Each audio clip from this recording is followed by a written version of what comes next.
Ek is Josef Oosthuizen en hierdie is die Leeumoed potgooi. Ons gaan nou afwyk van ons manlike Christendom gesprekke. Ons is nou klaar deur daai boek gewerk en vandag het ek weer hierso Dani by my en ons gaan gesels oor hierdie, eintlik, miskien is dit 2 of 3 tema of 'n 3 episode gesprek oor hierdie tema. Maar dit is 'n tema wat baie mense oor wonder. Ek self oor gewonder het en ek seker Dani het ook daaroor gewonder miskien. En dit is, die groot vraag is, red Jesus almal? Red Jesus almal? En dan die vraag wat eintlik daarop volg uiteindelik is, hoe word mense dan gered? So ek, ja, goed, kom ons gesels 'n bietjie hieroor en dit is nou, dit gaan ons nou 'n bietjie besig hou, miskien dan in volgende episodes ook, maar kom ek vra sommer die vraag dan aan Dani en dan kyk ons hoe hierdie gaan. So Dani, word alle mense gered? Ja, dankie Josef, lekker om weer saam met jou te kuier.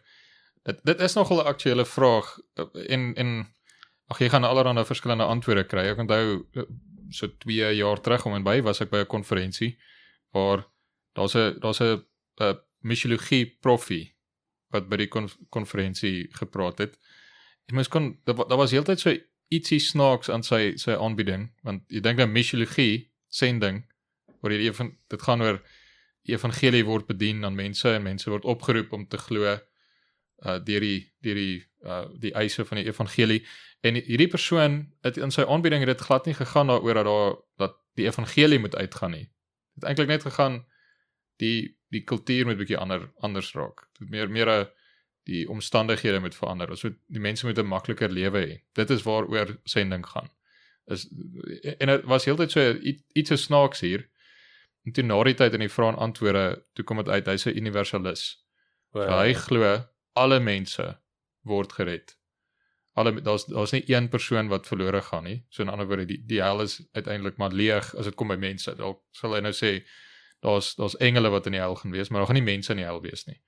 Alle mense is kop vir kop wel gered. En so, dan maak dit ook, is in 'n sin logies konsekwent, as jy dan sê, so dit is nie regtig nodig dat mense opgeroep word tot bekering nie. As ons die evangelie verkondig, is daar nie, mense word opgeroep, bekeer en glo in Christus vir redding nie, want alle mense word in 'n geval uiteindelik gered. Hulle is besig met op verskillende paadjies wat almal uitloop by ons Here Jesus. So daar's hierdie idee, elke liewe mens is gered, en daar's nou verskillende maniere wie jy uiteindelik gered kan word. So dit is iets wat lewe in die wêreld, deur die geskiedenis, maar dan ook hier in Suid-Afrika. Hierdie is 'n proffie in missiologie, wat nie regtig glo dat missiologie is nodig nie. In die historiese sin van wat missiologie is. So, die vraag dan, as jy wil antwoord, word alle mense gered, of anders gestel, red Jesus almal, elke liewe persoon, kop vir kop, wat al ooit geleef het, dan kan mens net begin om te sê, okay, maar wat sê ons Here Jesus self hieroor? Ja. So, daar's baie gedeeltes wat mens kan lees, wat iets hieroor sê, maar kom ek lees 'n paar. En dan Matteus 7, vers 13 tot 14, gaan in deur die nou poort, want breed is die poort en wyd is die pad wat na die verderf lei, en daar is baie wat daardeur ingaan, baie wat deur die wye poort gaan, wat lei na verderf. Dit sê, veronderstel, daar's baie wat uiteindelik opeindig in die verderf. Want die poort is nou en die pad is smal, wat na die lewe lei, en daar is min wat dit vind. So, hier sê ons Here Jesus uitdruklik, daar is party wat eindig in die verderf, en daar's party wat eindig by die lewe. En daar's baie wat uiteindelik deur die wye poort gaan, wat by die verderf opeindig. Matteus 13, vers 40 tot 42, net soos die onkruid dan bymekaar gemaak en met vuur verbrand word, so sal dit wees in die volëinding van hierdie wêreld. Die seun van die mens sal sy engele uitstuur, en hulle sal uit sy koninkryk bymekaar maak al die struikelblokke en die wat die ongeregtigheid doen, en sal hulle in die vuuroond gooi. Daar sal geween wees en 'n geknars van tande. Net so 'n bietjie verder aan, vers 49 weer.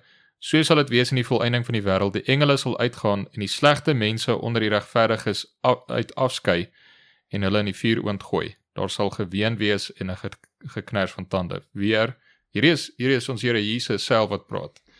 Wat sê, daar is mense wat die ewige verderf van gaan, wat in die vuur oond gegooi word, en daar sal 'n geween en 'n geknars wees van tande. Dis hoe hulle einde is. Matteus 25, dan sê hy, dan sal hy ook vir die aan die linkerhand sê, gaan weg van my, julle vervloektes, in die ewige vuur wat berei is vir die duiwel en sy engele. Hier's 'n vuur, berei is vir die duiwel en die engele, en hier praat ons Here met mense aan sy linkerhand, en hy sê, gaan weg, julle ook in daai selfde vuur, ewige vuur. En so dis ook nie net 'n tydelike verdoemenis nie, dis 'n ewige verdoemenis, dis 'n ewige vuur, ewige geween en geknars van tande.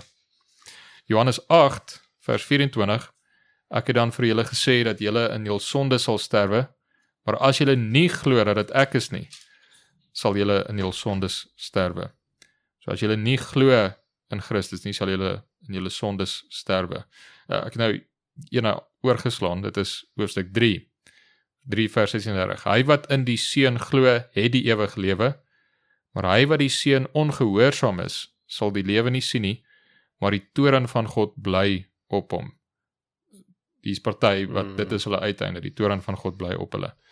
Nou daar is nog baie ander dele, mens kan nog lees 1 Korintiërs 6, vers 9 tot 11, 2 Tessalonisense 1, vers 8 tot 9, Filippense 3, vers 18 tot 19, Hebreërs 10, vers 26 tot 27, en nog 'n hele klomp meer, van waar die skrif dit baie duidelik maak, dis nie elke liewe mens, kop vir kop, wat nog ooit gelewe het, wat deur Christus gered word nie. Daar is sommige, wat die ewige verdoemenis ingaan, op wie die oordeel van die Here sal bly lê, en hulle moet dit self dra.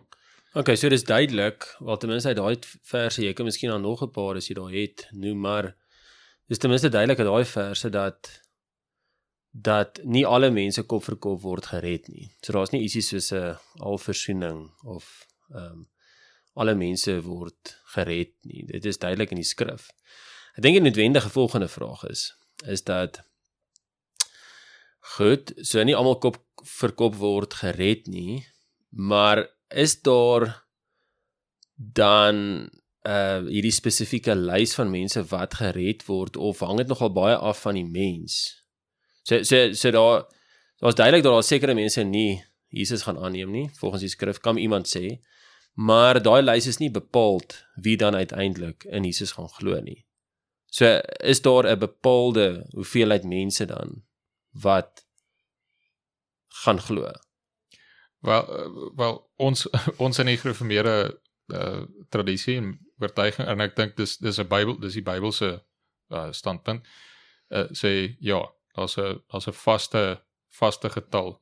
So die getal van die uitverkorenes. Mens lees dit by plekke in die Nuwe Testament, dat die getal van die uitverkorenes moet vol word. Dit sê nie hierdie getal verander, dat daar nog mense bygevoeg word by die getal nie. Dit sê daar's 'n vaste getal. Hoe word hy vol? Is dat hier is mense wat in tyd dan wedergebore moet word en wat moet glo in Christus, en so word die getal vol. Die Here het vooraf besluit, hierdie is die mense wat ek red, en daai mense party moet gebore word op 'n stadium. So in Paulus se tyd was ek nog nie gebore nie, jy was nog nie gebore nie, John Owen was nog nie gebore, jy kan nou 'n hele lys maak, hulle is nog nie gebore nie, so daai getal van uitverkorenes is nog nie vol nie, party moet gebore word, die wat reeds gebore is, moet wedergebore word, moet glo in Christus, deel kry aan ons Here Jesus, en so word die getal vol. So, ek dink die skrif is duidelik daaroor, die Here weet wie hy wil red, en hy stuur ons Here Jesus om daai mense te gaan red. En die Heilige Gees bring daai plan tot vervulling, deurdat hy dan innerlik in hulle werk wat nodig is vir redding. Ja, so goed, maar dan kan iemand nou vra, goed, daar is nou hierdie lys, maar is dit dat die Here vooruit dan gesien het, jy weet, voor die skepping, of selfs voor die sondeval, jy weet, na die skepping, dis nou wat iemand kan vra, en sê, goed, daar is hierdie bepaalde lys, maar dit is dat die Here vooruit gesien het, dat mense gaan glo. Jy hoor, so die Here het soort van geweet, hy weet, want hy is alwetend, en hy kan sien, maar hy het geweet wie gaan hom kies. Is daai 'n akkurate stelling? Ja, so dis nou tipies wat ons sou sê, dit is 'n Arminiaanse verlossingsleer. Die Arminiane dink dat dit is die Here kyk vooruit na wat ek gaan doen. En dan kies hy eintlik na aanleiding van my keuse. So my keuse is logies eerste, en dan kies die Here op grond van my keuse. So ons glo nee, dis ander kant om, dat die Here het besluit en alles speel uit volgens sy besluit. So die Here het besluit wie hy wil red, en dan bring hy dit tot werklikheid, dat hy deur die werk van sy seun en die krag van die Gees daai mense tot geloof bring, dat hulle wel mag glo en gered word. So dis ander kant om. Dis die Here wat eerste besluit, en daaruit vloei dan geloof uiteindelik voort. Daar's nog 'n paar ekstra goed om te noem, maar ja, dis eerste die Here en dan ons. Ja, so nie almal word gered nie. Daar is uitverkorenes en daai lys is bepaal deur die Here self. Ja. Hy het nie gekyk na wat die mens gaan doen in die toekoms nie. Ja. So ek dink daar is nogal belangrik. Nou goed, iemand kan dan sê maar dit is nou goed en wel, is oulik dat julle dit leer en julle kan uit die skrif uit dit ook wys, maar maak dit nie dan die mens onbetrokke in die hele situasie nie. So as ek net op die vorige ene vinnig kan noem, dis gereeld waar daar gesê word volgens sy welbehae. Hy het hierdie dinge besluit volgens sy welbehae, wat is welbehae, is net omdat hy dit geniet, as mens dit so kan stel, omdat hy geniet om dit so te doen, hy geniet dit om so te doen, dis nie, so jy verwag eintlik as hy sy raadsbesluite, as dit is volgens wat ek gaan doen, dan is dit nie, hy het besluit om hierdie te doen volgens sy welbehae nie, dis meer, hy het besluit om hierdie te doen volgens wat ek gaan doen. Ja. So wat is die grond vir sy besluite is ek. Ek is die begronding van sy besluite. Maar jy lees gereeld in die skrif dat dit is ander kant toe. Dit is volgens sy behae. Net omdat dit vir hom welbehaaglik is, omdat hy dit wil, volgens sy wil. Hy wou. So hoekom besluit die Here om sommige mense te red? Want hy wil. Dis uiteindelik waarop dit neerkom. Dis net want hy wou dit doen. Ja, hy hoef nie, nee, want ons almal word in sonde ontvang en gebore en verdien eintlik die regverdige straf, en dis die helse straf, vir ewig, nee, dis wat ons elkeen verdien. So dat die Here kom red, is net omdat hy wil in sy barmhartigheid, sy vrye welbehae, wat hom behaag. Miskien net 'n teksvers om hierdie ding ook maar net huis toe te dryf is Handelinge 13 vers 48, waar dit sê, en toe die heidene dit hoor, is nou die evangelie, wat gepreek word aan hulle, was hulle bly en hulle het die woord van die Here geprys, en daar het gelowig geword, almal wat verordineer was tot die ewige lewe. So, daar slaag hier die besluit, wie gaan die ewige lewe kry, en daai mense het gelowig geword. Ja. Wat verordineer was. So daar's 'n duidelike verband tussen die wat deur die Here uitverkies is, en dan die persone wat dan gaan gevolglik glo. Ja, en daai verordineer, dit is 'n sterk term daai. Ja. Dis die gedagte daar is, dit wat bestem is.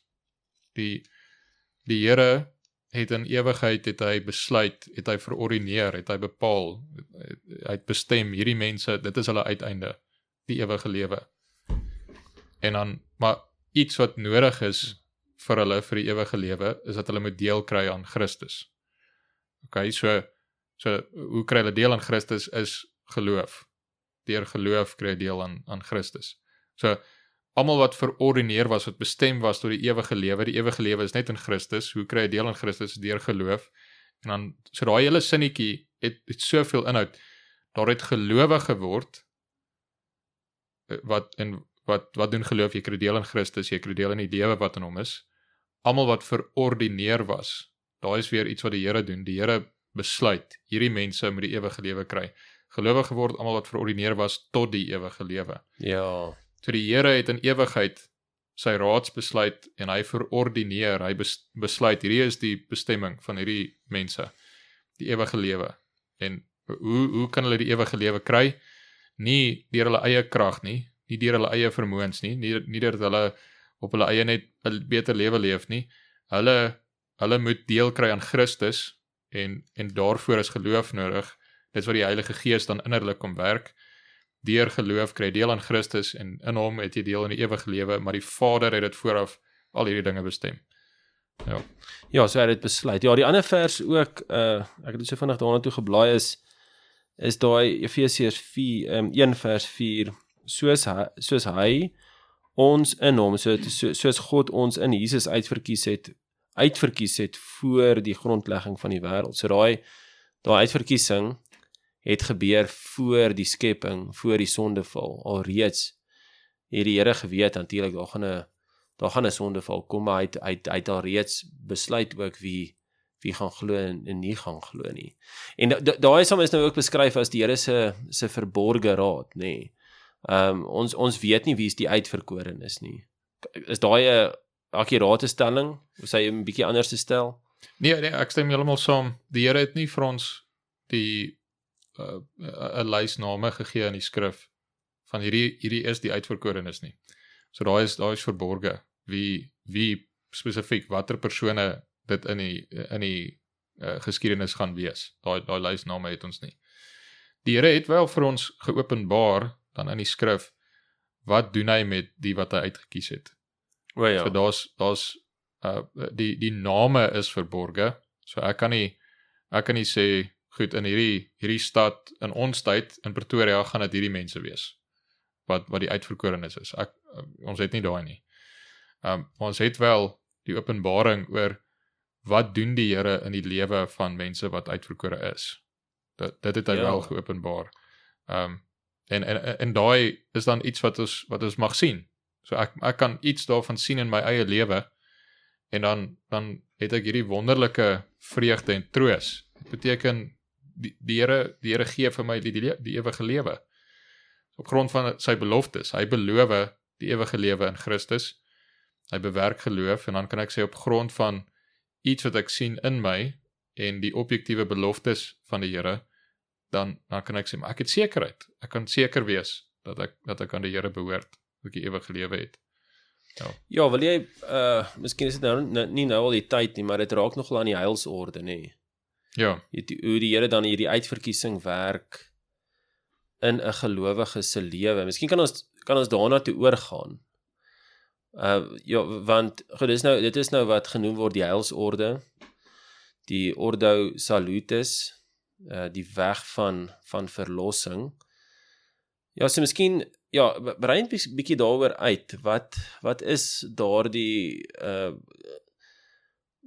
orde wat die Here bepaal het, hoe hy dan iemand uiteindelik verheerlik. Dis tog die uiteinde is dat iemand by die Here is. Nee, so daar's 'n hele miskien brei ons 'n bietjie daaroor uit. Ja, so dis deel van 'n groter vraag oor hoe red God dan mense. En dis nou hier is dit regtig ook belangrik. Partykeer dink mense so oor die mensdom dat almal is eintlik op 'n neutrale plek en dat jy hoor die evangelie en jy moet 'n besluit vanuit 'n neutrale posisie uit. Dat jy's op die oomblik as jy's nie gered nie en jy's ook nie verlore nie, nou hoor jy die evangelie, nou moet jy kies. Of jy kies om gehoor te gee aan die oproep van die evangelie, of jy kies om nie gehoor te gee nie, en eers dan as jy dan nou nie gehoor gee nie, eers dan is jy onder oordeel. Dis nie wat die skrif sê nie. In Johannes 3, wat ons ook net nou gelees het, hy wat in die Seun glo, het die ewige lewe, maar hy wat die Seun ongehoorsaam is, sal die lewe nie sien nie, maar die toorn van God bly op hom. Dis nie dat wanneer jy die oproep van die evangelie verwerp, dan eers kom jy onder die toorn van God nie. Jy is reeds onder die toorn van God. Die hele mensdom is onder die toorn van God. En God is regverdig om jou te los onder toorn, onder sy oordeel.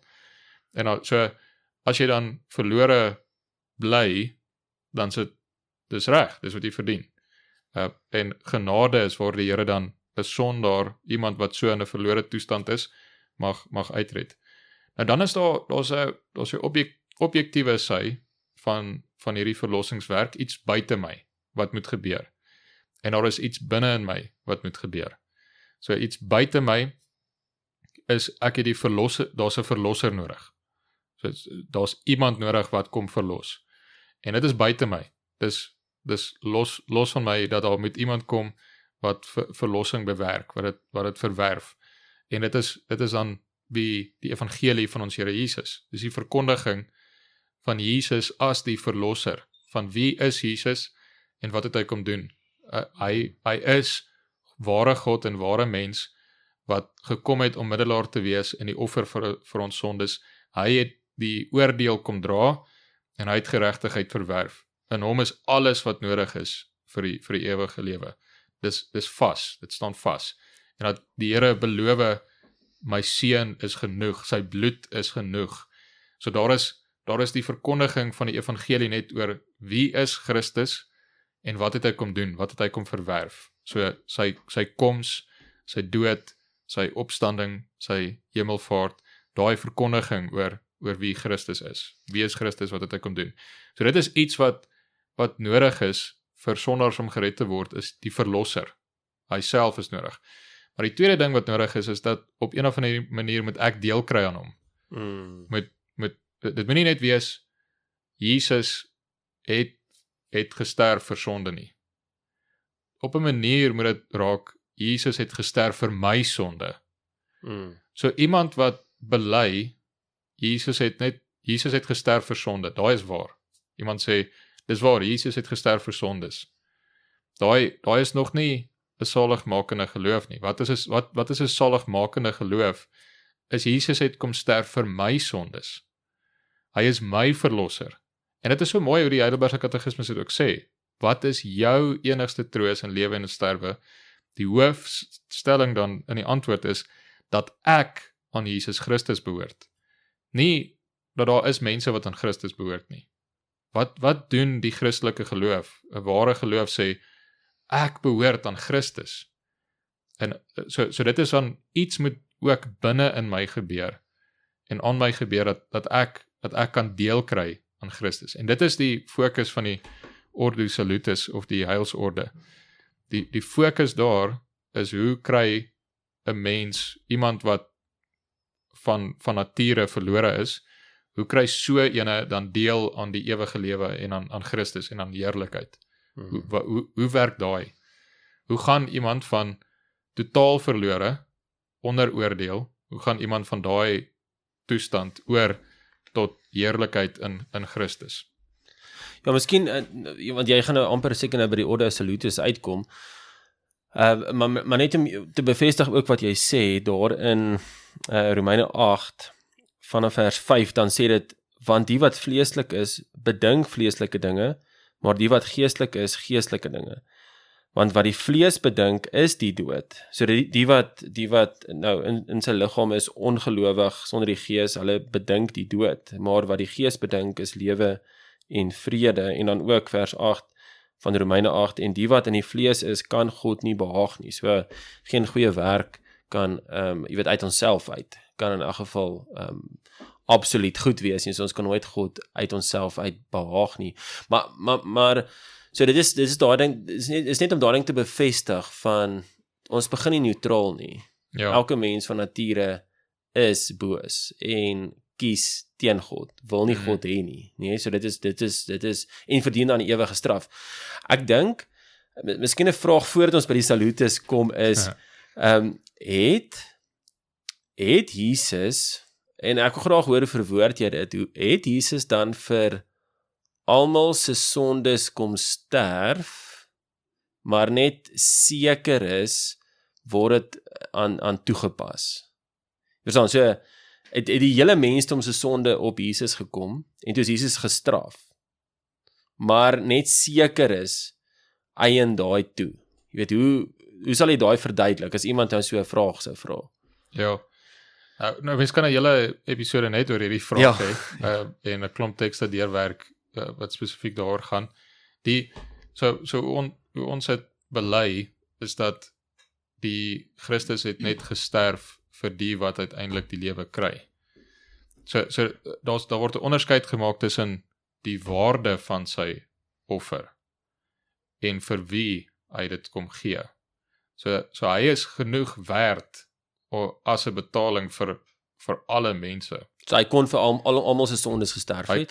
Hy's genoeg werd, sy bloed is genoeg werd in waarde om 'n betaling te wees vir elke persoon teen alle tye, alle plekke se oortredinge. So sy waarde is oneindig. Daar's nie beperking dat daar's net soveel mense wat gered word want hy kon net soveel red. Hy's net soveel werd. Sy bloed, hier's 'n beperking gewees. Hy wou graag nog, soos veronderstel, dit is 1 miljoen. Hy wou graag 1,000,001, maar hy het net sy bloed is net genoeg werd vir 1 miljoen. En soos die beperking, hy het soveel gered as wat hy kon.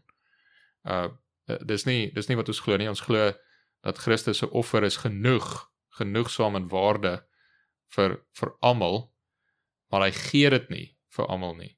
So hy spesifiek vir wie hy sy offer kom gee, vir wie hy sy lewe gee. Hy kom lê sy lewe af vir sy skape. Dis nie vir alle, daar's bokke. En hy kom gee nie sy lewe af vir die bokke nie. Hy kom gee sy lewe vir die skape. En daai skape het die Vader aan hom gegee. Die Vader gee vir hom sekere mense om te gaan red, en ons Here Jesus kom dan en betaal die volle prys vir sy skape, vir spesifieke mense.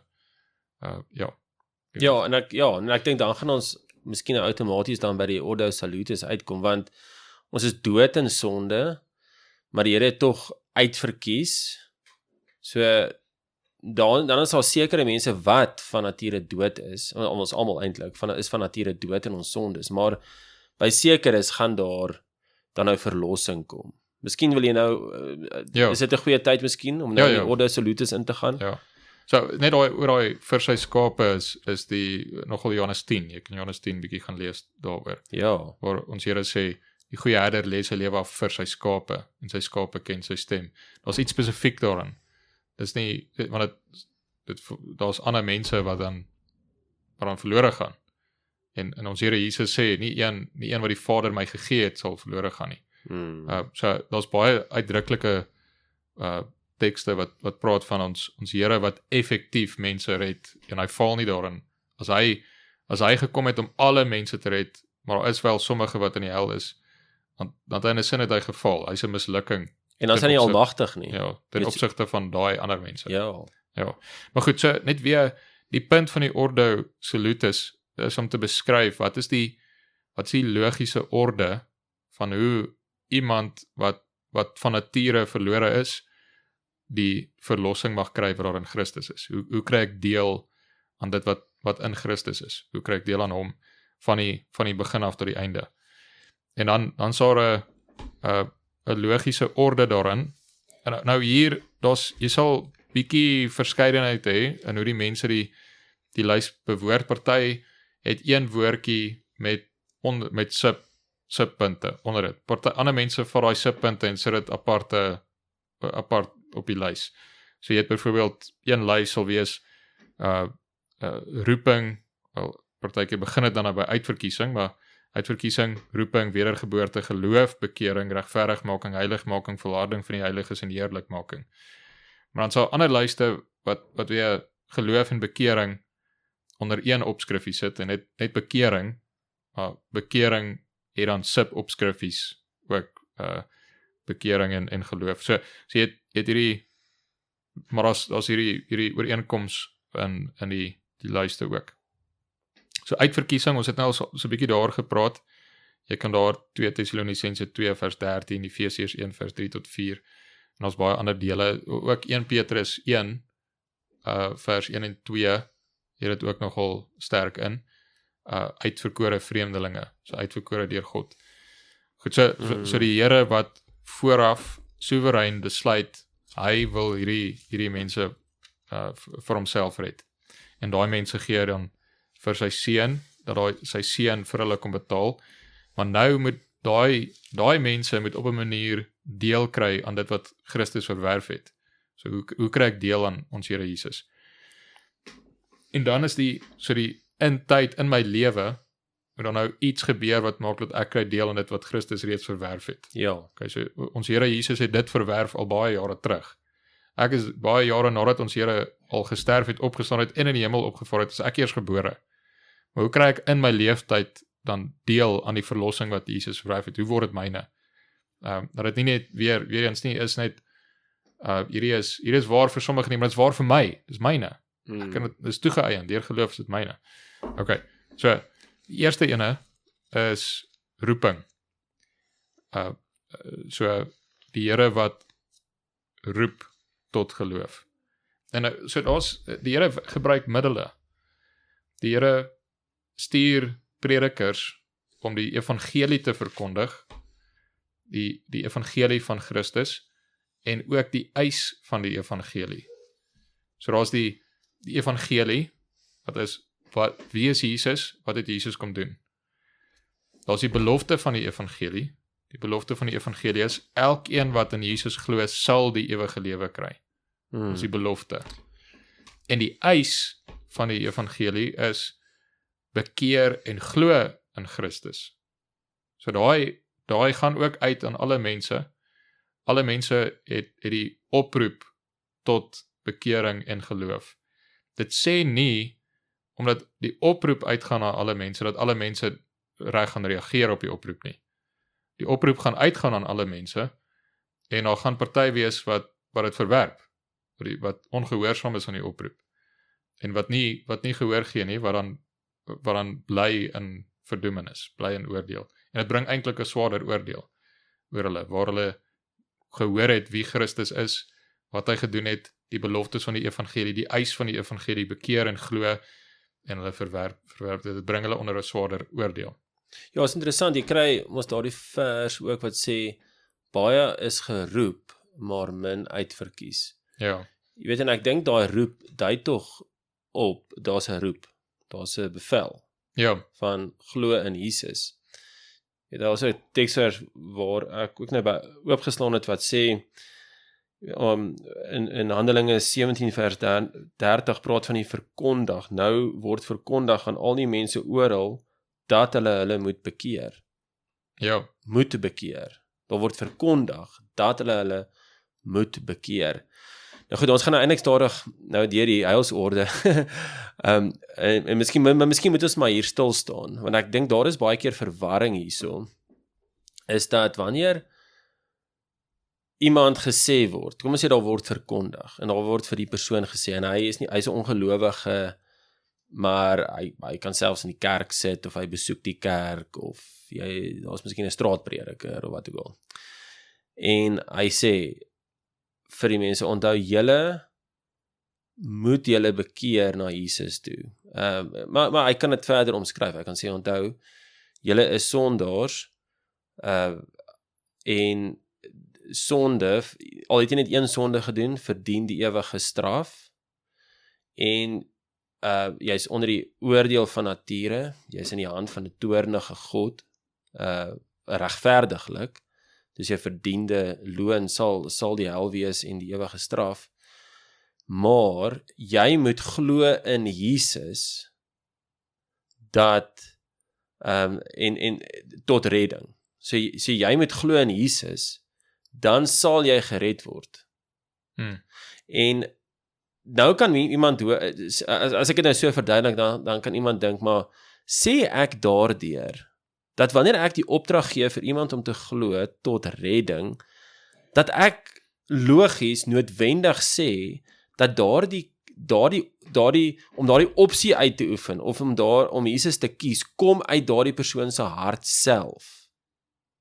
Want dit is tog 'n opdrag, en dan kan mense nou dink, maar goed, sê ek nou, met daai mense gaan dit self het gaan uit homself uit, en dan is die antwoord natuurlik, nee, jy weet, ons is dood in ons sonde, dit is wat Efesiërs 2 vers 1 ook sê, ons is dood, maar die Here het dit geopenbaar, dat een van die middele wat hy gebruik om mense te red, is die oproep, daai eis, en dit is ook maar hoe die Duitse leerreëls het verwoord, nee, weet ek kan nie presies onthou die paragraaf nie, maar waar dit ook so verwoord, is dat daardie oproep of dan die eis moet na alle mense toe uitgaan, soos wat Handelinge 17 vers 30 dan ook sê. Die Here werk deur daardie middel van die opdrag, van daardie oproep, daardie eis tot bekering en geloof in Jesus tot verlossing. En ek probeer nogal dink aan ander geleenthede waar mense dit ook nogal in die skrif sien. As mense nou dink aan die skepping, daar was niks gewees nie. En dan het die Here deur 'n bevel gesê, daar moet iets wees. So die Here as het ware bevel niks, dat daar iets moet wees. So dis nie niks wat gehoor gegee het, en dan is daar iets nie. Dit gebeur deur die Here se woord van bevel. As jy dink aan Lazarus, wat in die graf dood is, 4 dae, hy vrot, hy's regtig mors dood. En dan is dit Jesus wat kom, en hy sê vir hom, Lazarus, kom uit. Hy gee vir hom 'n bevel. Maar hy is mors dood, hy kan dit nie doen nie. Maar dit is Jesus wat hom laat uitkom, deur die bevel. En ek dink daai moet nie gemis word nie. So ek dink daar is baie keer hierdie verwarring, dat mens gee die bevel, en dan sê mens eintlik die mense het die keuse, of het dit gaan uit hulle self uitkom, dat ek dit so stel. Kan stel dit so, hy het in homself, los van die werk van die Gees, het hy die vermoë. So daar word... Ja, jy's reg, en hy het nie die vermoë nie, hy kan nie Jesus kies. Ons sê nie daarmee, dat omdat alle mense moet opgeroep word, so die oproep van die evangelie moet gaan na alle mense toe. So alle mense, die eis van die evangelie, die eis, bekeer en glo in Christus. Daai eis van die evangelie moet verkondig word aan alle mense, elke liewe een, wat jy mee teekom, moet jy sê, daar word van jou geëis om te bekeer en te glo in Christus. En as jy dit nie doen nie, dan is dit tot verdoemenis. As jy dit doen, dan is die beloftes van die evangelie is dan joune. Waar daar bekering en geloof is die beloftes van die evangelie joune, dan het jy die ewige lewe in Jesus. Ja. En alles wat nou daarmee verder saamgaan. So, net omdat ons gehoorsaam aan die skrif, die eis van die evangelie aan alle mense verkondig, sê ons nie, elke liewe ene het die vermoë om positief daarop te reageer nie. Ja, dis 'n goeie punt, daai vermoë. Ja, en daar is nou die onderskeid tussen die uiterlike roeping, wat moet uitgaan na alle mense, en die innerlike roeping, wat iets meer net sê is, die Gees gebruik daai oproep, daai roep, die roepstem van die evangelie, gebruik die Gees om hierdie persoon te wederbaar. Dat die krag van die Gees gaan saam met die oproep. Die Gees kan bewerk iets binne in die persoon. Ja, so dit is 'n middel wat die Here geopenbaar het hoe hy red. En ons moet tog nie daai middel verag nie. Jy weet, want dan gaan die Here dit ook nie seën nie. En die Here wil hê ons moet so die evangelie verkondig in sy wysheid. Dis hy besluit het, dis hy wil red. En dit laat my nogal dink aan, miskien is dit nou verkeerde lyne, maar ek dink maar nou net, jy weet, die Here het deur sy bevel geskep, en hy herskep deur sy bevel. Ja. Jy kan ook sê, want as jy Genesis lees, hoe ek het onthou, is in Genesis 1, dan staan daar in Hebreëus eintlik, en in die vertaling staan daar, en God het gesê, laat daar lig wees. Maar as ek reg onthou, is dit Kara, wat sê, en God het geroep, ja. lig. Ja. God het geroep, lig. En dis iets van dieselfde, hy skep deur te roep, en hy herskep deur te roep. So, hy begin die nuwe skepping nou al. Die nuwe skepping kom nog nie in sy volheid nou al nie, maar daar is al die begin van die nuwe skepping, wat hy doen wanneer hy mense tot wedergeboorte bring. Hy herskep, hy bring 'n nuwe mens tot stand in jou binneste. En dit is op dieselfde manier as waarmee hy die eerste keer geskep het, deur sy kragtige, almagtige roepstem. Hy roep. En so roep hy sekere mense, roep hy lewe. Hier's iemand wat geestelik mors dood is.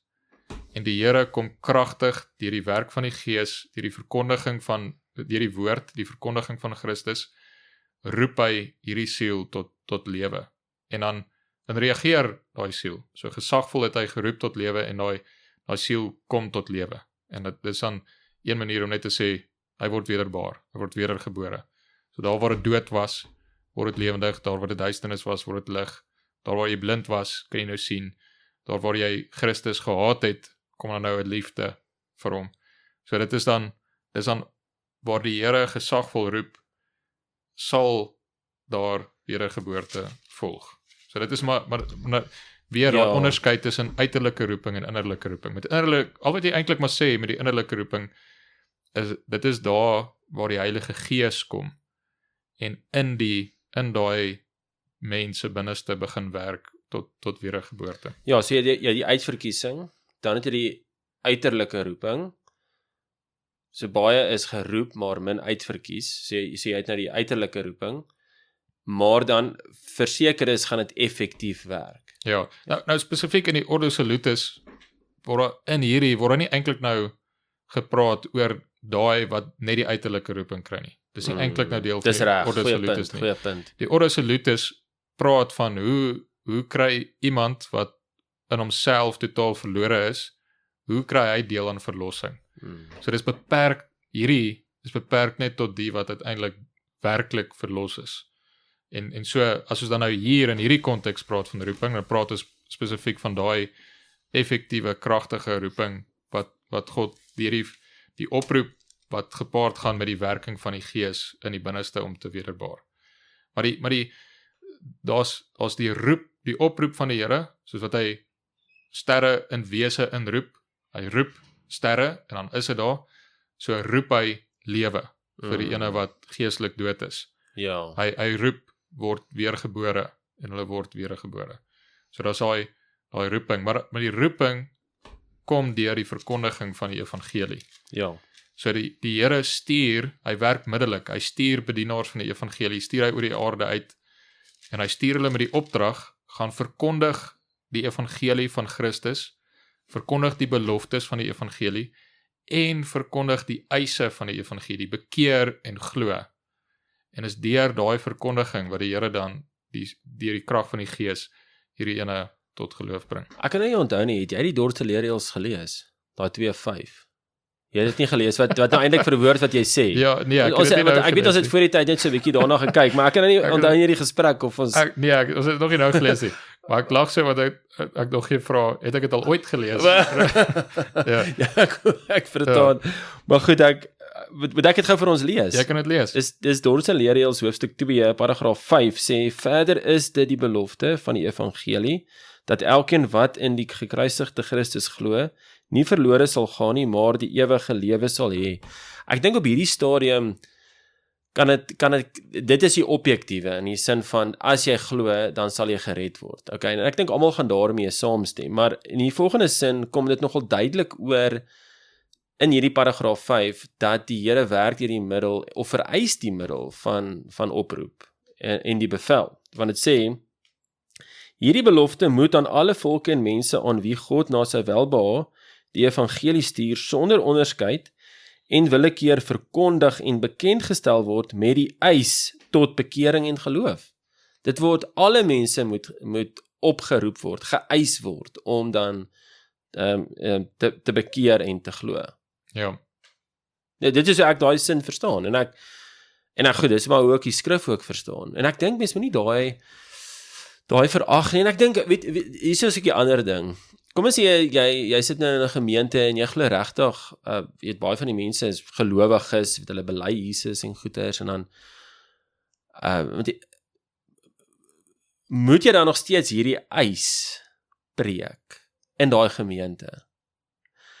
En jy weet ek kan nie sien dat daar regtig gesê word wel jy moet op 'n stadium ophou om die eis te preek nie.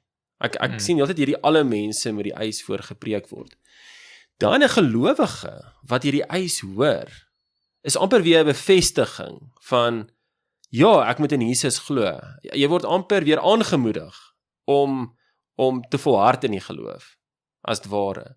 So dit kan nooit te vergeefs wees nie. Want in daai gemeente en ons glo ook in 'n sekere sin dat nie almal wat daar sit is gelowiges in elk geval nie. So dan het jy in elk geval hierdie wonderlike geleentheid om daardie middel wat die Here gee, ook in daai situasie dan te gebruik, maar die Here vereis dit, dat ons die eis stel. En dan kan die Here in daai oomblik dan ook so bewerk, dat die persoon tot geloof kom. Nee, so dis nooit te vergeefs nie, 'n gelowige wat die eis hoor, dis wonderlik. Jy gaan nie, as iemand vir my sê, Josef glo in Jesus tot die vergifnis van sondes, dan gaan ek nie dink, die persoon veronderstel, dat ek ongelowig is nie. Jy verstaan, ek sal sê, ja, amen, jy weet, dis wonderlik, ek dankie weer eens vir daai bevel, jy weet, dit is net weer eens, sit my gedagtes weer op die regte plek. Ja, en jy moet aanhou glo, soos dis reg. Ons praat ook van die, om te volhard in geloof, ja, of om te groei in geloof, so dit is al partykeer dat jy, in 'n sekere sin in jou lewe, as jy 'n klein gelowige, jy moet nog groei daarin, om ook in hierdie aspek te glo in Christus se beloftes. So dit kan wees dat jy glo werklik dat Christus is genoeg om jou te red. Maar as van die ander beloftes wat die Here in die skrif maak waarin jy twyfel, jy sukkel om dit te glo, en dan sal ook die oproep glo ook hierdie beloftes. So as byvoorbeeld as ons Here sê in Filippense 4, dan is daar die opdrag dat ons moet ons begeertes met gebed en smeking en danksegging bekend maak by God. En dan sal die belofte en die vrede van God wat alle verstand te bowe gaan, sal julle harte en sinne bewaar in Christus Jesus. Daar's 'n belofte. En so word jy ook opgeroep, glo daai belofte, glo dit. Jy moet daai glo. Doen hierdie eerste ding en glo die beloftes van die Here dat hy sal sy woord hou. So die oproep om te glo in Christus en in sy beloftes. Dis reg, gaan nooit ophou nie. Ons moet die hele tyd, dis deel van die gelowige se wandel in hierdie tyd is, ek moet vashou aan die beloftes van die Here. So ek kan aanhoudend, kan ek opgeroep word, glo in Christus, glo in sy beloftes. En dit is wat my siel so nodig het. My siel het so nodig om oor en oor te hoor, wat is dit wat die Here beloof, en wat is dit wat hy beveel, en ek moet glo, ek moet ander glo. Maar daar is dan ook, die wat glad nie glo nie, moet ook opgeroep word. Jy moet bekeer en glo. As jy dit nie doen nie, dan sal die ewige verdoemenis. So maar so raak die verkondiging van die evangelie raak 'n tweesnydende swaard, wat vir sommige die reuk van die dood tot die dood is, Ja, dis reg. en die reuk van die lewe tot die lewe. So die verkondiging van wie is Jesus, wie is hy, wat het hy gedoen, en wat is sy beloftes, en wat is sy eise. En dan ryk iemand vir Christus, dis die evangelie is Christus. Wie is Christus, wat het hy gedoen? Dis die evangelie. Die evangelie is wie is Christus, wat het hy kom doen, en nou ryk hy vir Christus, en hy ryk vir hom soos dood, en dit is tot die dood, ook vir hom. So word hy geëis, dan word die eis word verkondig, jy moet bekeer, en jy moet glo in Christus, en hy ryk Christus, hy ryk vir hom soos die dood, hy reageer op die verkondiging van Christus, om te sê, nee, ek verwerp hom. Ek het hom nie nodig nie. Ek gaan bly in rebellie. So nie bekeer nie, ek gaan bly in rebellie, ek gaan volhard in rebellie, en ek gaan nie in Christus glo vir die ewige lewe nie. En so is dit dan verder tot verdere oordeel oor daai in sy lewe. So die evangelie bring of oordeel of lewe. Ja, en dan is dit 'n lieflike geur. Ja. Geur tot redding. Goed, okay, kom ons gaan verder met hierdie Ordo Salutis. So ons het die uitverkiesing, dan is dit die evangelie, dis nou aan die uitverkorene, dan het hy die evangelie oproep, die eis, en dan die volgende stap is die wedergeboorte, nê? Dis nou die logiese gevolg wat hier besig is om plaas te vind. Ja, so op grond van die wat God in ewigheid uitverkies het, roep hy hulle kragtig deur die Heilige Gees tot geloof, en hy bewerk dit dan in hulle, en daai, hoe lyk dit? Dit is wedergeboorte. Ja, soos eers wedergeboorte, en dan uiteindelik gaan daar geloof volg. Ja, goed. En nou maar hier, hier is dit regtig belangrik. Die Ordo Salutis is 'n logiese orde. Dit is nie 'n tydsverloop orde nie. So dit sê nie dat die Here roep en dan verloop daar 10 jaar, so in hierdie sin nou roep, nie die uiterlike roeping nie, die innerlike roeping, die innerlike roeping waar die Heilige Gees kragtig in die siel kom werk, aan die siel kom werk, dat die Here daai kom doen en dan kan daar 10 jaar verloop voordat die siel reageer. Nee, dit is oombliklik. Die oomblik wanneer die Here by die skepping roep lig, dan is daar lig. Ja, Wanneer hy roep sterre, dan is daar sterre.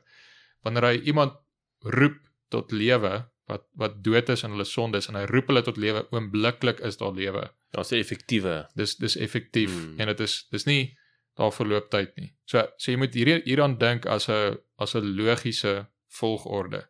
En baie aspekte hiervan gebeur saam. Jy kan hulle nie vir mekaar losmaak nie. En so is dit dan spesifiek die roeping en wedergeboorte. Met die oomblik wat die Heilige Gees werk tot wedergeboorte, is daar wedergeboorte. Dis reg. En dan wat jy net daarvan gepraat het, geloof, dit is dan daai wat party dan sit dit onder een opskrifie bekering.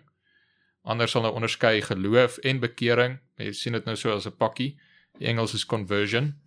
Ja, ons het nie eintlik 'n woord wat conversion en repentance verwoord nie. Ons het nie Afrikaanse woorde vir dit nie, want ons gebruik vir al twee bekering, en ek dink is waar baie keer van die verwarring inkom. Ja. Waar die conversion sluit in repentance en faith. Ja. Ja, maar goed. So, maar vanuit wedergeboorte, saam met wedergeboorte, kom noodwendig dan ook geloof en bekering. Dis reg. En is weer belangrik, dis 'n logiese orde, maar dit is nie, daar's nie tydsverloop nie. So waar die Here wederbaar, daar is geloof en daar is bekering. Dit kan nie wees dat die Here wederbaar jou, en nou is daar eers 'n klomp goeters wat gebeur, maar daar's nooit geloof in Christus nie. Hierdie persoon het nooit Christus met 'n ware geloof omhels nie. Dis belangrik, daar's nie so tydsverloop tussen hierdie en die volgende. Ja, so dit is miskien 'n vraag dan. En miskien kan jy dit vir ons verduidelik. Kom ons sê iemand word dan gewederbaar. En hy gaan dood op 'n stadium. Sal mense ooit kan sê dat die persoon sou nie geglo het nie? Nee, jy kan nie dit sê nie. Want dan het jy nou weer hierdie van mekaar geskei. Jy het gesê hierdie ou het die wedergeboorte ontvang, maar hy het nooit geloof ontvang nie. En weer hierdie twee is so onlosmaakbaar aan mekaar vas, dat waar die Here wederbaar is, daar noodwendig geloof. En dit is ook belangrik met daai, want jy kry dele waar die Here sê, soos vat Johannes 3, waar die Here sê dat die een wat nie wedergebore is nie, sal die koninkryk van die hemele nie sien nie, en sal die koninkryk van die hemele nie ingaan nie. Dit sê, wedergeboorte is noodsaaklik vir jou om die koninkryk van die hemele in te gaan. Daar's ander dele wat weer sê, dat dis alleen deur geloof wat jy die lewe kry. Dis reg. So, vat nou Johannes 3 vers 16, dat Dis elkeen reg. wat glo die ewige lewe sal hê. Okay. Maar nou kan jy, as jy hierdie twee van mekaar skei, losmaak, so hier's een ou wat nou wedergebore is, maar hy het nie geloof nie. Okay, nou het jy hierdie tekste bots nou met mekaar. Dis reg. Want ons Here Jesus sê, sodat elkeen wat glo nie verlore sal gaan nie. Dis reg. So wat veronderstel dit, en die wat nie glo nie, is reeds verlore, sê dit onder die oordeel. Dis wat hy dan bietjie later sê. Ja. So jy, albei is noodsaaklik En bekering ook. vir redding, en bekering ook. Maar dis alles noodsaaklik vir jou om die ewige lewe te hê. En dan is dit nou moontlik, sê nou maar iemand sou sê, jy kan wederbaar wees, maar jy glo nog nie. Of jy glo, maar jy's nog nie wedergebore nie. Dan jy nou hierdie twee aspekte losgemaak het. Dit is seker moontlik dat iemand dan kan sterf, terwyl hy wedergebore is, maar nog nie glo nie. Wat gebeur met daai ene? Ja, wat gebeur met daai vers? Ja. Volgens een vers is hy gered, volgens die ander vers is hy verlore. Ja, en die Here is 'n God van waarheid. Mm. So daar gaan nie teenstrydighede mag wees in die skrif nie. Ja. So goed, so daar moet geloof wees en dan moet wedergeboorte wees en dan ook bekering. Okay, Ja. so bekeer tot die ewige lewe, jy weet daai konsep kry jy ook baie duidelik in die skrif. Okay, so ons het uitverkiesing, innerlike roeping, dan het ons wedergeboorte en dan het ons nou die bekering of dan is nie oorhoofse bekering is dan, jy weet, bekering en geloof of dan geloof en bekering. Party mense rally twee om. Maar uiteindelik daarna, wat volg na daardie geloof en bekering of bekering en geloof, is regverdigmaking. So, want wat doen geloof? Is jy kry deel aan Jesus en sy werke. So dit is so mooi, wanneer die oproep tot geloof uitgaan, dan sit in die Grieks, glo in Jesus in. Sure, ja. En wanneer hy dan praat met iemand wat reeds glo, dan skryf Paulus, julle wat in Jesus is. So daar's hierdie onderskeid. Iemand wat nog nie glo nie, word opgeroep, kom glo in Jesus in, soos wat jy instap in 'n gebou in.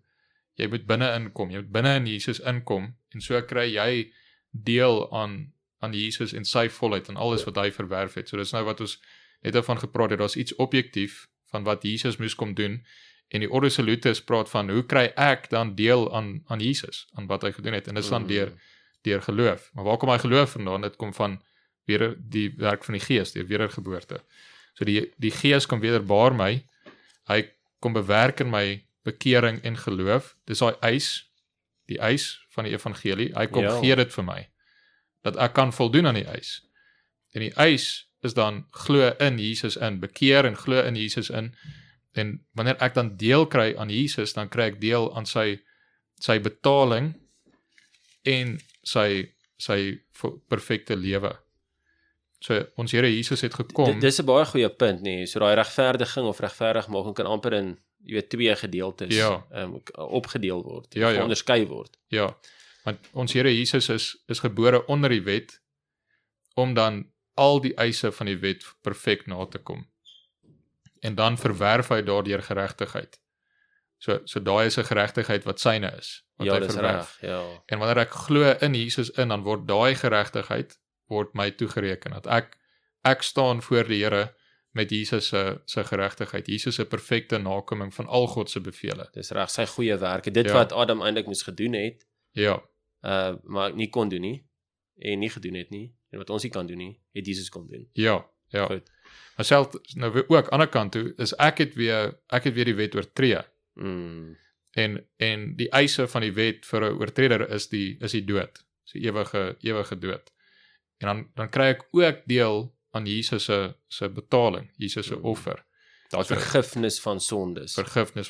Dis reg, ja. So sy bloed word aan my siel toegepas, dat ek kry deel aan sy offer, sy lewe wat hy gee as 'n betaling vir sondes. Ja, so die regverdiging in die Ordo Salutis is mens in twee opdeel, dan kan mens sê daar is die vergifnis van sondes, soos jy in Jesus is, soos jy in Jesus glo, op Jesus glo, is dat gesê word, goed, Jesus het in jou plek die straf gedra, jy het vergifnis van sondes, en daai is vir ewig. Ja. En dan is daar ook die toegerekende geregtigheid, Jesus se goeie werke, wat jou toegereken word, want anders, as daar nie daar is nie, is dit mens eintlik in 'n gevaarlike posisie, want dan is jy terug in die paradys.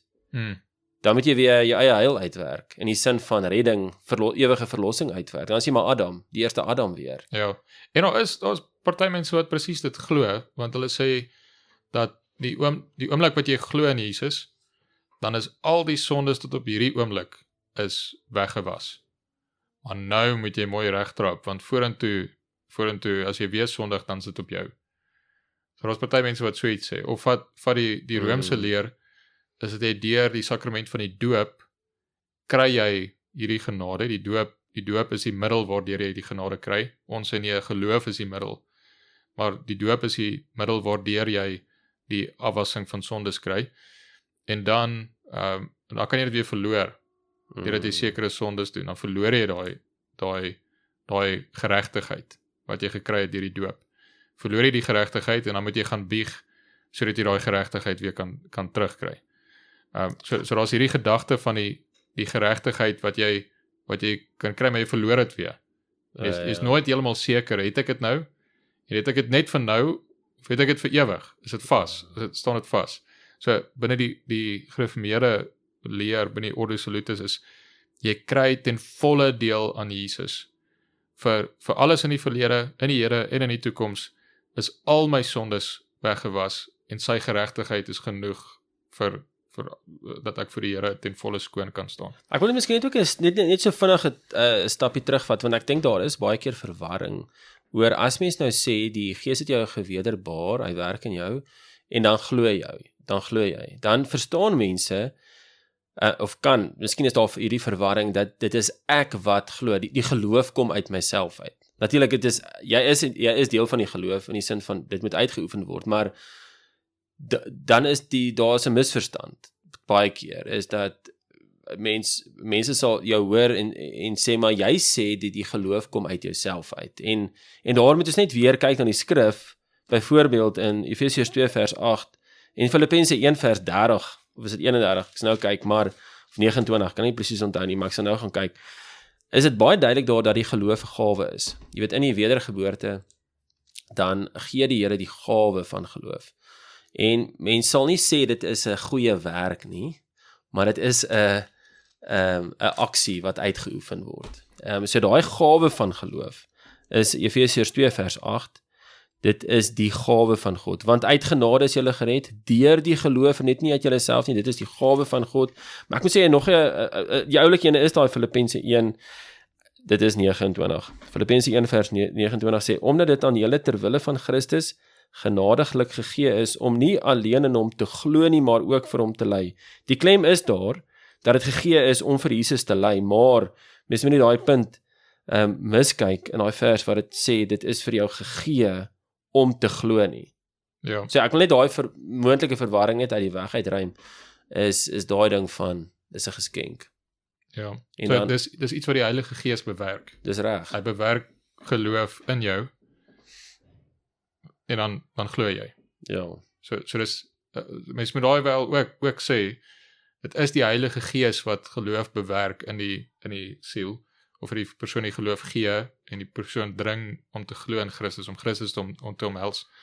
Maar dit is ek wat glo. Dis reg. Dis Dis jy, nie- ja. Dis nie die Heilige Gees wat vir my glo nie. Dis ek wat glo.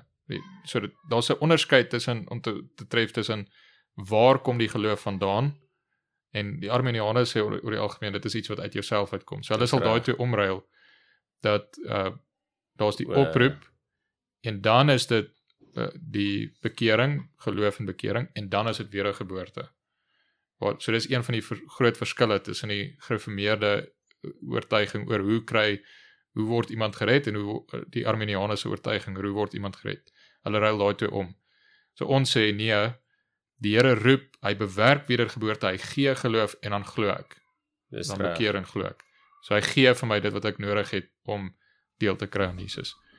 Ja.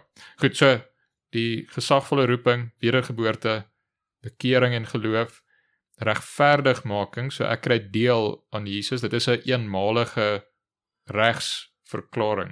Dit is 'n eenmalige ding, dis een keer. Op die oomblik wat jy deel kry aan Jesus, dan is daai is vas, ewig. Jy is regverdig gemaak. Dis nie 'n proses nie, eenmalig. En dan sal ook aanneming. So op grond van die regverdiging wat daar in Jesus is ek aangeneem as God se kind, dat ek mag uitroep Abba Vader. So ek is nie meer 'n slaaf van sonde nie, ek het 'n ander identiteit ontvang in Jesus, op grond van wat Jesus gedoen het. So hierdie is nou wie ek is nou aangeneem in ons Here, ek is 'n kind, ja, en dan daarop volg heiligmaking, so dat ek al hoe meer en meer vernuwe word. Hier's 'n nuwe mens wat geskep is, maar daar is nog 'n ou mens wat oorgebly het, en die ou mens moet afgesterf word, en ek moet opstaan in die nuwe mens, so ek moet groei in heiligmaking, dat ek groei in gehoorsaamheid, groei in om die sondes af te sterf, en groei in gehoorsaamheid. Ja, ek sal net daar ook maar net so 'n paar notas wil maak. Die eerste ene is daardie ding wat jy ook gesê het, daai omruil by die Arminiane tussen die orde van van geloof, wedergeboorte, waar ons glo ook, maar ons glo die skrif leer, wedergeboorte dan geloof.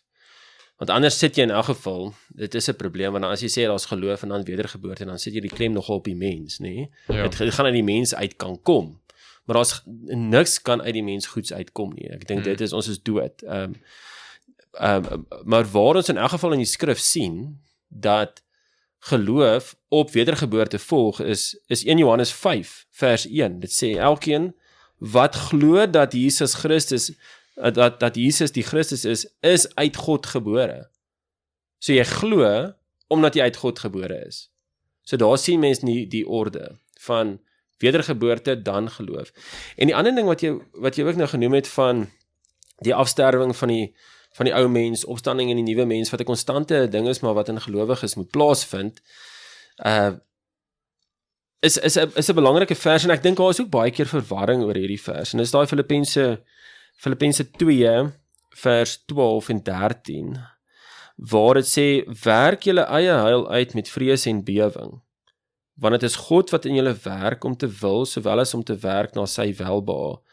Hierdie het te doen, glo ek, in die heiligmaking. Werk julle eie heil uit. Jy weet, pas hierdie redding toe in jou lewe. Hierdie wat die Here vir jou gedoen het, dat hy jou geregverdig het. Daai pas dit nou toe in jou werk hierdie ding uit. Want dit is ook God wat in jou werk om te wil, sowel as om te werk na sy welbehae.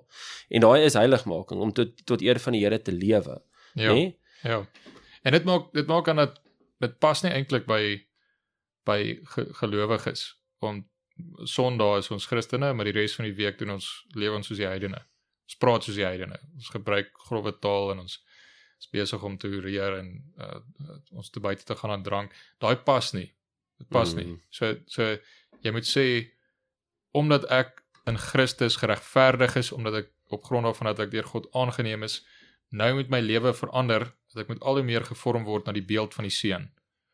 Moet al hoe meer lewe, praat en doen soos wat Jesus doen.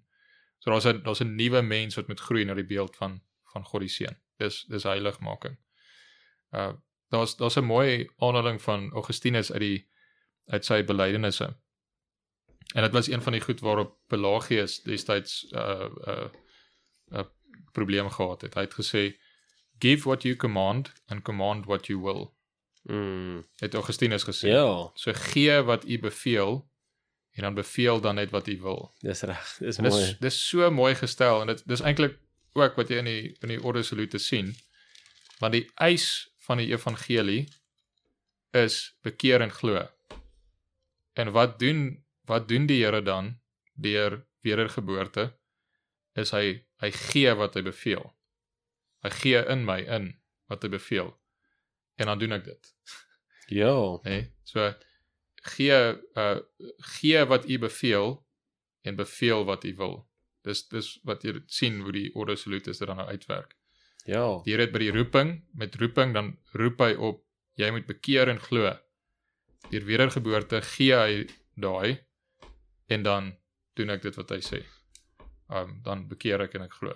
Ja, so daar's daai heiligmaking. So miskien net weer net om deur die lys te gaan weer is uitverkiesing, dan die effektiewe roeping, dan die wedergeboorte, dan die bekering en geloof of geloof en bekering, en dan is die regverdiging, aanneming, heiligmaking, en dan is dit die volharding in geloof. So jy gaan nie jou geloof verloor nie. Jy weet, daar is soveel beloftes in die skrif.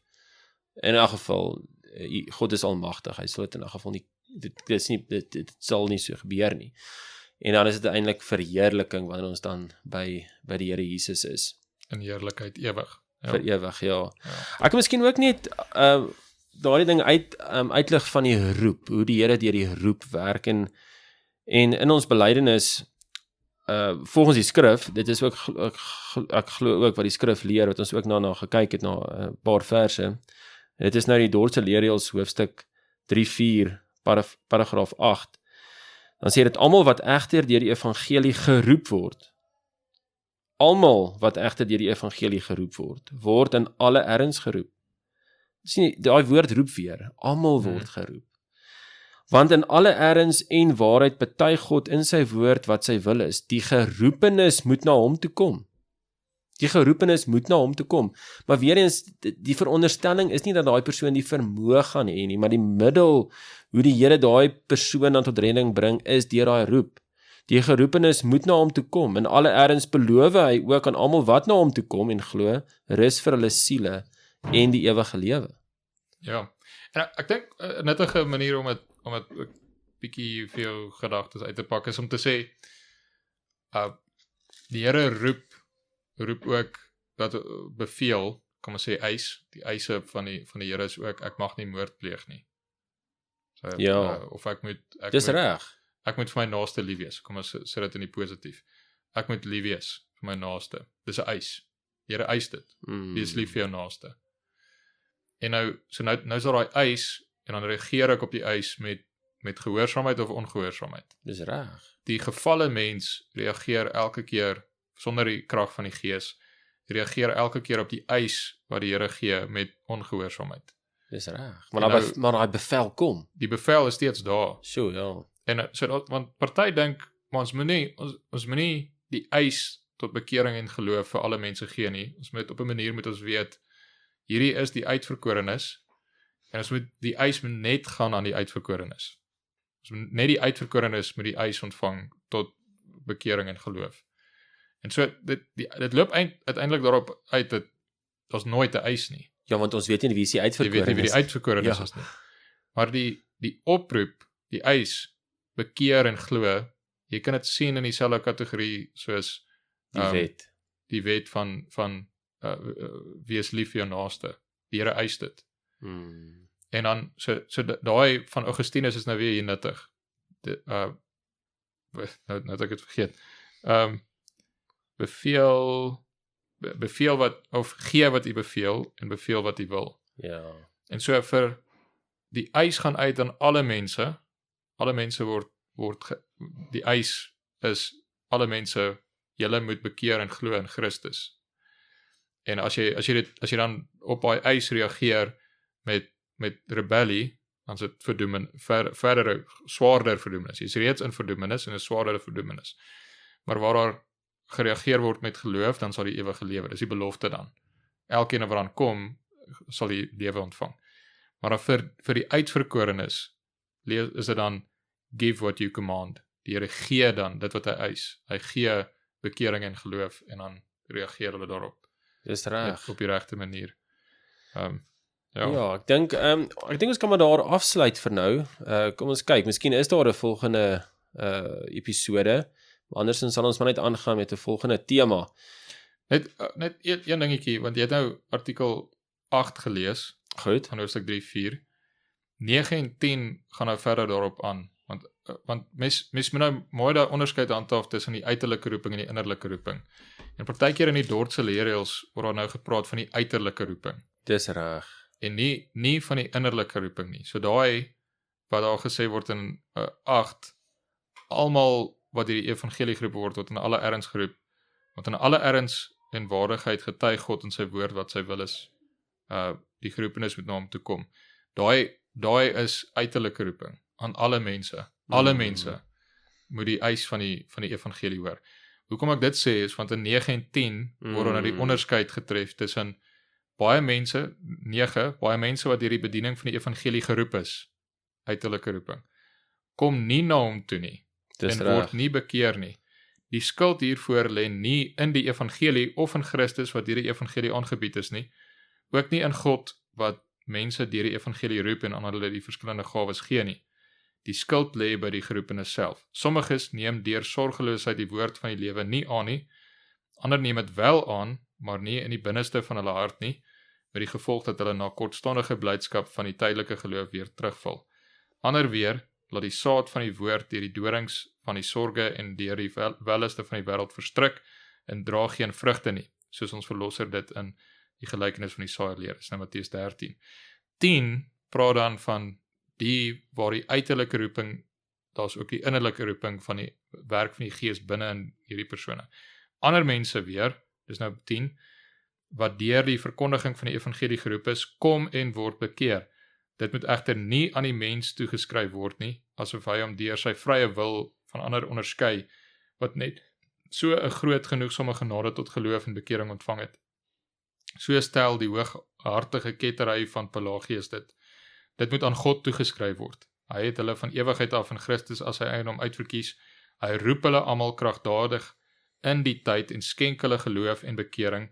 Nadat hulle uit die mag van die duisternis verlos is, bring hy hulle oor in die ryk van sy seun om die deugde van hom wat hulle uit die duisternis tot sy wonderbare lig geroep het te verkondig en om in hulle nie in hulle self nie, maar in Christus te roem. So getuig die apostoliese geskrifte telkens. Nou tweede ene by 10, hoor jy nog ons 'n groot deel van die heilsorde wat klaar daarin Dis reg. uiteengesit is, ja. So nee, dit is baie mooi. Goed, nee, dankie. Kom ons volstaan daar en dan kyk ons wat gaan volgende keer gebeur.